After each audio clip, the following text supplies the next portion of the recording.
President Obama's recess appointments last month brought harsh criticism from many Republicans who say they're unconstitutional. Well, now one senator says he wants the situation remedied, and he won't back down until the president does something about it. Senator Mike Lee of Utah joins us now. Senator, thanks for helping us out. I know you've had a busy day today. I want you to tell us why you're so opposed to these recess appointments.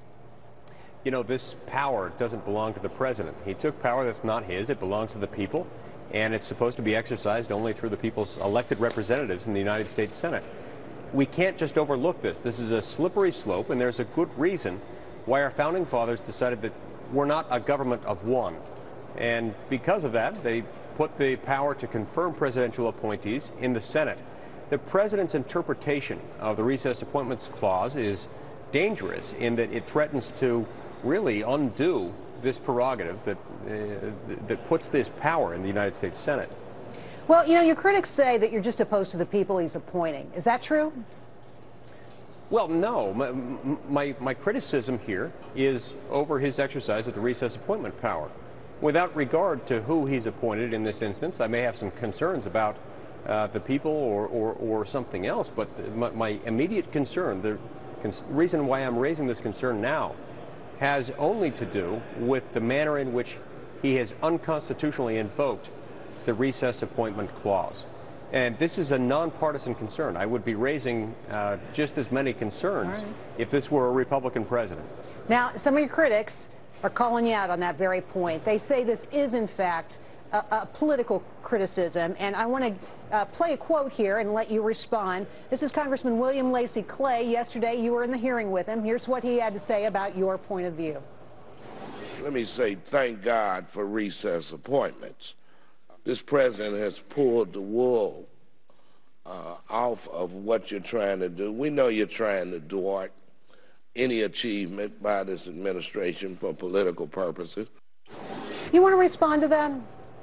Yeah, I completely disagree with Congressman Clay. The point here is that, as my record demonstrates, during my first year in the United States Senate, I have voted again and again and again for this president's nominees, notwithstanding the fact that I've had a lot of substantial political and philosophical disagreements with many of those nominees, because I've wanted to be cooperative. The president did, after all, get himself elected president of the United States, and elections have consequences. And for that reason, I've been deferential to him. But this time he pushed it too far. He violated the Constitution. And this has nothing to do with party affiliation. I will be equally hard on any Republican president in the future who is boorish enough and unwise enough to utilize this power.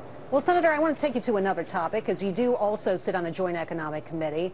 Ben Bernanke, the Federal Reserve Chairman, recently, he decided to extend the period of low, and I mean zero interest rates issued by the Fed for 3 years, which says something about his view of the economy. And here's what the Fed Chairman said today about his view of the economy.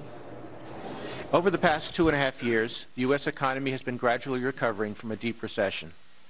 While conditions have certainly improved over this period, the pace of the recovery has been frustratingly slow. And that, to me, was a key phrase. Bernanke saying that the recovery has been frustratingly slow. Even the Fed chairman agreeing with what a lot of commentators say, that this recovery from this particular recession has been longer, deeper, slower, less impressive than most any recovery you can recall. What do you say to that? And do you believe Bernanke's right? Because, let's face it, Obama's view in his State of the Union was just the opposite.